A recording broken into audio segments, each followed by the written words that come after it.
አተኩሮ መቆየት ወይም ፎከስ ማድረግ አልቻላችሁም አውቃለሁ።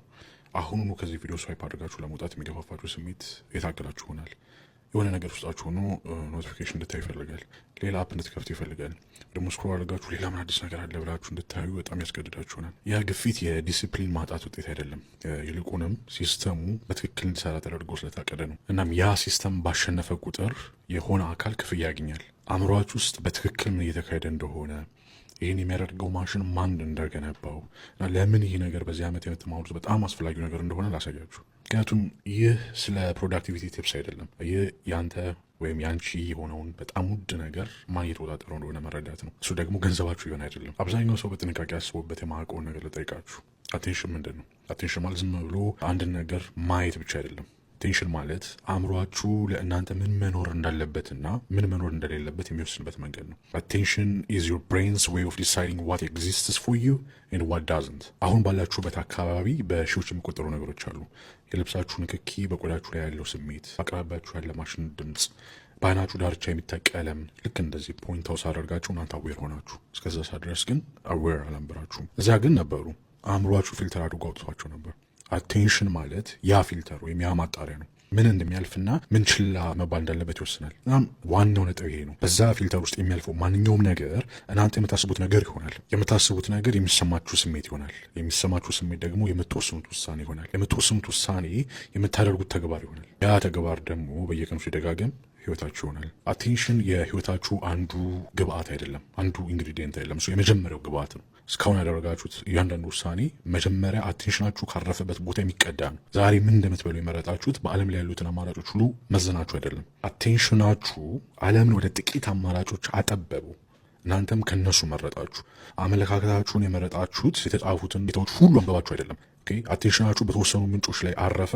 እምነታችሁን በእነሱ ዙሪያ ተገነባ። አቴንሽን ቀድሞ ይመጣል፣ ሌላ ሁሉ ይከተላል። ለዚህ ነው ባለፈው ቪዲዮ የዓለማችን ባለጸጎች የእናንተን ገንዘብ ሳይሆን አቴንሽናችሁን የሚያድኑት ያልኳችሁ። ምክንያቱም የእናንተን አቴንሽን የተቆጣጠረ ሰው መላውን ሰንሰለት ይቆጣጠራል። መግዛት እንዳለባችሁ መንገድ አይጠበቅባችሁም። የምታዩትን ነገር ብቻ ከተቆጣጠሩ ውሳኔያችሁ በራሱ ይከተላል። አእምሯችሁ ለምን በዚህ ውጊያ እንደሚሸነፍ ላሳያችሁ። እናም ይህ የእናንተ ጥፋት አለመሆኑን በግልጽ እንድታውቁ ፈልጋለሁ። ይህ ባዮሎጂ ከኢንጂነሪንግ ጋር ሲገናኝ የሚፈጠር ውጤት ነው። እናም ኢንጂነሮቹ የቢሊዮን ዶላር በጀት አላቸው። አእምሯችሁ የሚሰራው ዶፓሚን በሚባል ኬሚካል ነው። ብዙ ሰዎች ዶፓሚን የደስታ ኬሚካል ይመስላችኋል፣ ግን አይደለም።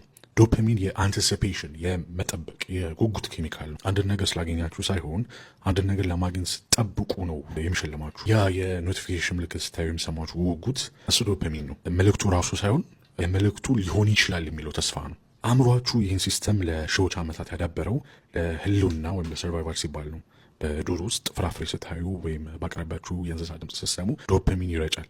ያ ምልክት ትኩረት ስጥ፣ ጠቃሚ ነገር እዚህ ሊኖር ይችላል ይላችኋል። ያ ምልክት በህይወት እንድትቆዩ አድርጓል።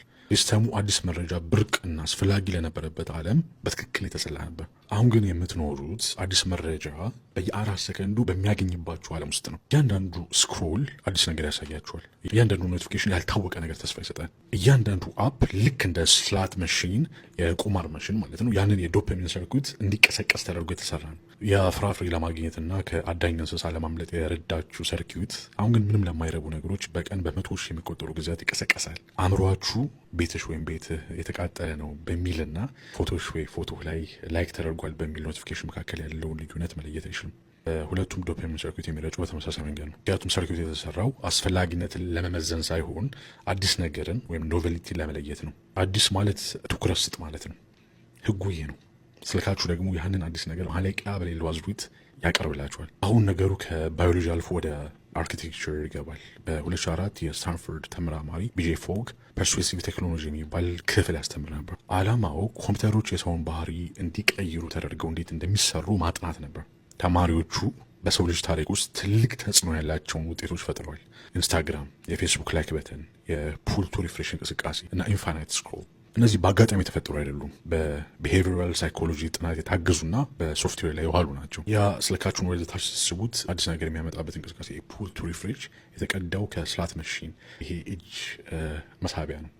ሳይኮሎጂስቶች እጅግ ሱስ የሚያስይዘው ሽልማት አይነት ቫሪያብል ኢንተርሚተንት ሪንፎርስመንት እንደሚባል ለብዙ 10 ዓመታት ያውቃሉ። ትርጉሙም ሽልማቱ በማይታወቅ የጊዜ ልዩነት የሚመጣ መሆኑ ነው። ሁልጊዜ አይደለም፣ በፕሮግራም አይደለም፣ በዘፈቀደ ወይም ራንደምሊ አንድ ስላት መሽን በሳብክ ቁጥር ክፍያ አይሰጥህም። እንድትስብ የሚያደርግህ በቂ በሆነ ጊዜ ልዩነት ክፍያ ሲሰጥ ነው። የአንተ የማህበራዊ ሚዲያ ፊድ ልክ እንደዛው ነው የተሰራው። ስክሮል ታደርጋለህ። አብዛኞቹ ፖስቶች አሰልቺ ናቸው። ከዚህ አንዱ ይመጣል፣ የሚያስቅ ነገር፣ አስገራሚ ነገር ወይም የሚያምር ነገር፣ የዘፈቀደ ሽልማት። የአንተ ዶፓሚን ይነሳል። ቀጣዩን ፍለጋ ስክሮል ማድረጉን ትቀጥላለህ። ይህ በአጋጣሚ ተገኝቶ ዝም የተባለ ነገር አይደለም። ይህ ጥናት ተደርጎበት ኦፕቲማይዝ ተደርጎ ኤቢ ቴስቲንግ ተሰርቶበትና በስፋት ስራ ላይ ዋለ ነው። ኤቢ ቴስቲንግ ማለት የአንድ ነገር ሁለት ስሪቶች ለተለያዩ ተጠቃሚዎች በማሳየት የትኛው ስሪት ሰዎችን ረዘም ላለ ጊዜ እንደሚያቆይ መለካት ነው። የእያንዳንዱ በተን ቀለም፣ በኖቲፊኬሽን መካከል ያለው የጊዜ ልዩነት፣ በፊድ ውስጥ የፖስቶች ቅደም ተከተል ከፍተኛ ትኩረትን ለረጅም ጊዜ የሚይዘውን ስሪት ለማግኘት በሚሊዮን በሚቆጠሩ ተጠቃሚዎች ላይ ተሞክሯል። የአንተ ፊድ ጓደኞች የፖስቱት ገለልተኛ ዝርዝር አይደለም። ከ10 ዓመታት በላይ በሰው ባህሪ ላይ ሙከራ ሲደረግ የቆየ የኦፕቲማይዜሽን ኤንጂን ውጤት ነው። አሁን ልጠይቀው የሚገባው ጥያቄ ለምን አንድ ኩባንያ በሰው ልጅ ታሪክ ውስጥ እጅግ የተራቀቀውን የትኩረት መቆጣጠሪያ ሲስተም ለመገንባት ቢሊዮን ዶላሮችን ያወጣል? ምክንያቱም ትኩረት ራሱ ምርቱ ስለሆነ ነው። አብዛኛው ሰው ነጻ አፕ የተጠቀምኩ ነው ብሎ ያስባል። ያ የመጀመሪያው የተሳሳተ ግንዛቤ ነው። ለምርቱ የከፈልክ ካልሆነ ምርቱ አንተ ነህ። ነገር ግን ይሄ ዝነኛ በጣም ብዙዎቻችን የምናውቀው አባባል ራሱ ነገሩን አቅልሎታል። አንተ ምርቱ ብቻ አይደለም፣ የአንተ ትኩረት ጥሬ ዕቃ ነው፣ የሮ ማቴሪያል ነው። ከዚያ የሚመረተው ደግሞ ፕሪዲክሽን ነው ወይም ትንበያ ነው። በአንድ ፕላትፎርም ላይ በምታሳልፈው እያንዳንዱ ሰከንድ መረጃ ታመነጫለህ ወይም ዳታ ታመነጫለህ። ምን ላይ ክሊክ እንደምታደርግ፣ ምን ላይ ቆም እንደምትል፣ ለምን ያህል ጊዜ እንደምታይ፣ ምን እንደሚያናድድ፣ ምን እንደሚያስቅ፣ ሌሊት 8 ሰዓት ላይ ምን እንደምትፈልግ፣ ምን እንደምታይ ግን ላይክ እንደማታደርግ ሁሉም ይሰበሰባል። ይህም ለአንድ ሞዴል ይመገባል። አንተ ማን እንደሆንክ፣ ምን እንደምትፈልግ፣ ምን እንደምትፈራ እና ምን እንድትተገብር እንደሚያደርግ የሚተነብይ የሂሳብ መገለጫ ወይም ማቴማቲካል ፕሮፋይል። ያ ሞዴል የአንተ የባህሪ ትንበያ ለአስተዋዋቂዎች ወይም ለአድቨርታይዘርስ የሚሸጠው እሱ ነው። አስተዋዋቂው የማስታወቂያ ቦታ ብቻ አይገዛም። የተወሰነ የትንበያ ባህሪ ያላቸውን ሰዎች የማግኘት እድልን ነው የሚገዛው። ይህንን ማስታወቂያ ባለፈው ሳምንት አፓርታማ ለፈለጉ ከምሽቱ 3 ሰዓት እስከ 6 ሰዓት ባለው ጊዜ ግዢ የመፈጸም ዝንባሌ ላላቸው አዲስ አበባ ውስጥ ለሚገኙ ከ50 እስከ 34 ዓመት የሆኑ ሰዎች አሳይ ምናምን እንደሚል ማለት ነው። ይህ ግምት አይደለም፣ በትኩረት መረጃ ላይ የተገነባ መገለጫ ወይም ፕሮፋይል ነው። በፕላትፎርም ላይ በቆየ ቁጥር መገለጫው እየሳለ ይሄዳል፣ ዋጋም እየጨመረ ይሄዳል። ይህ የትኩረት ኢኮኖሚ ወይም አቴንሽን ኢኮኖሚ ነው። ትኩረት ይሰበሰባል፣ ወደ ባህሪ ትንበያ ይቀየራል፣ ከዚያም ይሸጣል።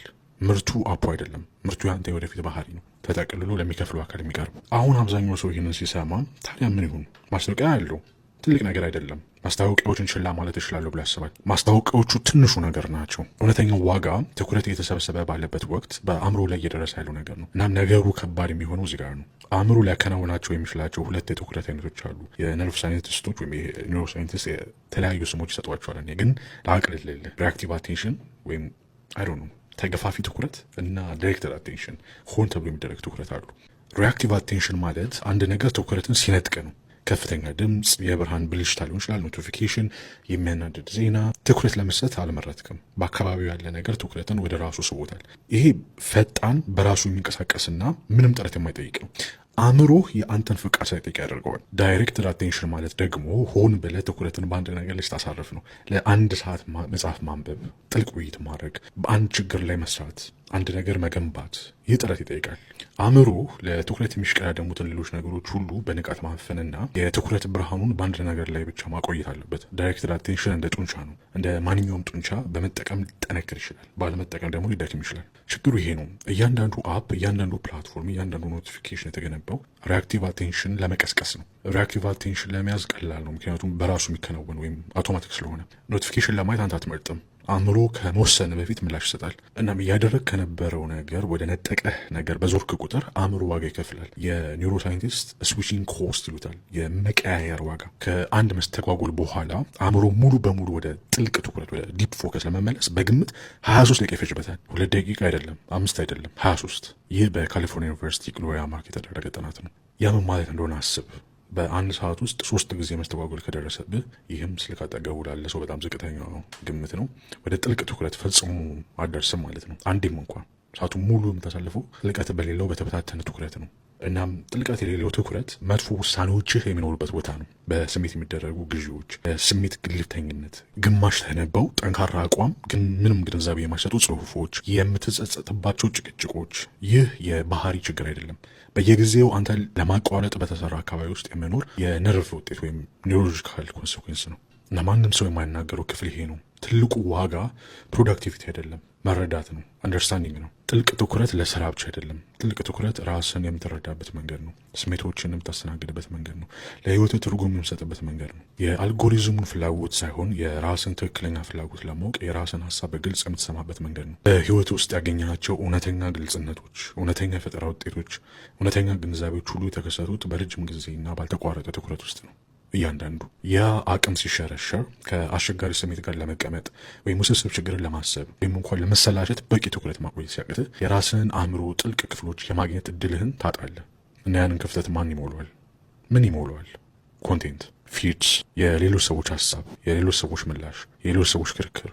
ዝምታው ስለሚከብድ ስክሮል ታደርጋለህ። ነገር ግን ዝምታው የራስ ሀሳቦች የሚኖርበት ቦታ ነው። ሲስተሙ ራስን ልታገኝበት ከምችልበት ብቸኛ ቦታ እንድትፈራ አደረገ። መሰላቸት ወይም ቦርደም ስህተት አይደለም። መሰላቸት አእምሮ ምንም የውጭ ነገር ትኩረቴን አልፈለገም፣ ስለዚህ አሁን ውስጣዊ ሂደቶችን መከናወን እችላለሁ የሚልበት መንገድ ነው። ማለም፣ ማንጸባረቅ፣ የሚያገናኙ የሚመስሉ ሀሳቦችን ማገናኘት። በሰው ልጅ ታሪክ ውስጥ ታላላቅ ግንዛቤዎች፣ የሳይንስ ግኝቶች፣ የጥበብ ራእዮች፣ የግል መገለጦች የመጡት በመሰላቸት ሁኔታ ውስጥ ነው።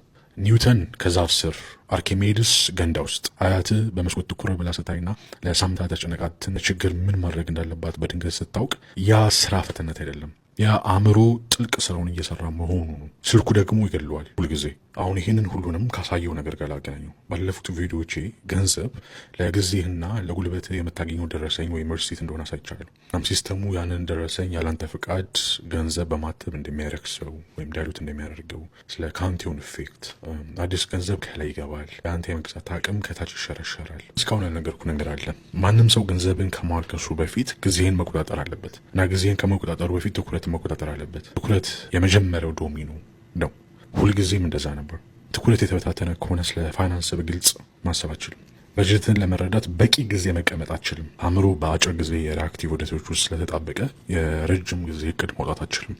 ሲስተሙ መጀመሪያ ትኩረትን ይወስዳል፣ ከዚያ ጊዜህን፣ ከዚያ ገንዘብህን። ሁልጊዜ በዚህ ቅደም ተከተል ነው። እናም እጅግ ጨካኙ ክፍል ትኩረትን የሚበታትኑት እነዚሁ ፕላትፎርሞች ናቸው። ፈጽሞ የሚያስፈልጉ እቃዎች ማስታወቂያ የሚያሳዩ እነዚህንም እቃዎች የምትገዛው ዳግመኛ የማታገኘው ጊዜ በለወጥከው ገንዘብ ነው። ትኩረትን ይዘው ለአስተዋዋቂ ሸጡት። አስተዋዋቂው ደግሞ ያንተን ገንዘብ ላይ መያዝ ተጠቀመበት። አጠቃላይ ሰንሰለቱ በአንድ ግብአት ላይ ይሰራል። ትኩረት ያለሱ ሌላው ምንም አይሰራም፣ ለእነሱም ጭምር። ይህንን ማለት አለብኝ።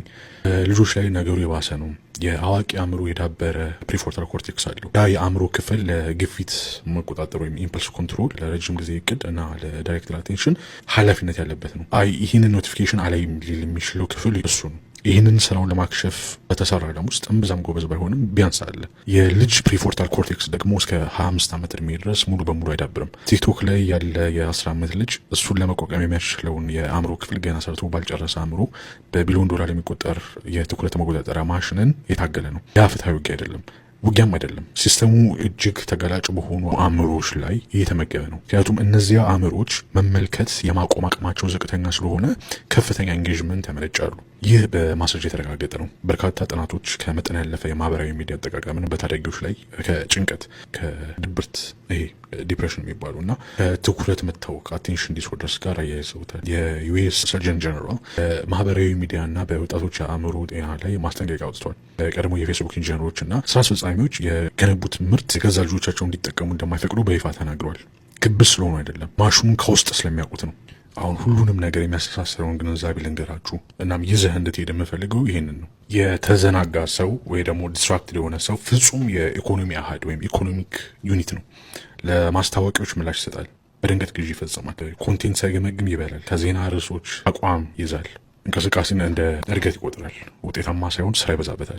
የመረጥ ይመስለዋል እንጂ እየተመራ ነው። ትኩረት ያለው ሰው ፎከስድ ሰው ግን ለዚህ ሲስተም አደገኛ ነው። ትኩረት ያለው ሰው የንግድ አካውንት ከመክፈት በፊት መመሪያዎቹን ያነባል። ትኩረት ያለው ሰው እስኪገባው ድረስ በጀቱ ላይ ይቀምጣል። ትኩረት ያለው ሰው አዲስ ገንዘብ ወደ ኢኮኖሚው የት እንደሚገባ ይገመገማል። እንደዛውም ራሱን ያዘጋጃል። ትኩረት ያለው ሰው ስክሮል ከማድረግ ይልቅ ክህሎትን ይገነባል። ትኩረት ያለው ሰው ስሜቱ ለአንድ ሰው ትርፍ ሲባል የተቀሰቀሰ መሆኑ ያስተውላል። ትኩረት ያለው ሰው በቀላሉ ሊታለል አይችልም። እናም ትኩረትን በመያዝ ላይ የተገነባ ሲስተም በቀላሉ እንድትታለል ይፈልጋል። የአንተ መዘናጋት የጎንዮሽ ጉዳት አይደለም፣ እሱ ራሱ ምርቱ ነው።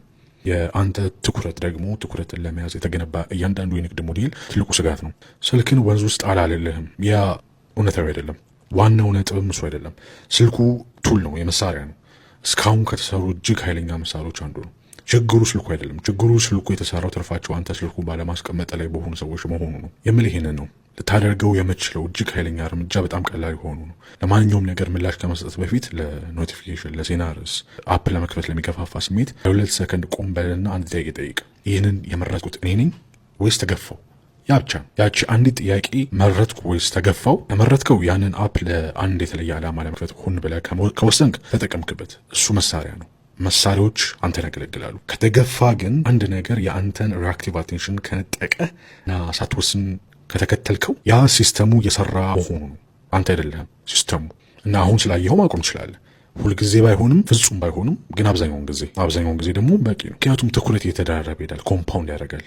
1 ሰዓት በትኩረት መስራት 5 ሰዓት በመዘናጋት ከመስራት የበለጠ ዋጋ አለው። አንድ ጥልቅ ውይይት ከ1000 ላይሆን ከሆኑ ውይይቶች ይበልጣል። አንድ ጸጥ ያለ ምሽት ከራስ ሀሳብ ጋር የምታሳልፍበት ከ1000 ስክሮል ከሚደረጉ ፖስቶች ይበልጣል። እያንዳንዱን ቅጽበት ማሸነፍ አያስፈልግም። ሲስተሙ ከአንተ እየወሰደ ያለውን ነገር መልሰ ለመውሰድ በቂ ቅጽበቶችን ማሸነፍ ብቻ ይበቃል። ትኩረት አንዴ መልሰ ከወሰድከው በህይወት ውስጥ ያለውን ሌላ ነገር ሁሉ በተመሳሳይ ጊዜ የሚያሻሽል በምድር ላይ ያለ ብቸኛ ሀብት ነው። ስለ ገንዘብ በግልጽ ማሰብ ስለምችል ፋይናንስን ይሻሻላል። በትክክል መገኘት ስለምችል ግንኙነቶች ይሻሻላሉ። ጥልቀት መስራት ስለምችል ስራ ይሻሻላል። ምን እንደሚያስፈልግ ለማወቅ ከራስ ጋር በቂ ጊዜ መቀመጥ ስለምችል ጤና ይሻሻላል። እያንዳንዱ የህይወት ክፍል ከትኩረት የሚመነጭ ውጤት ነው።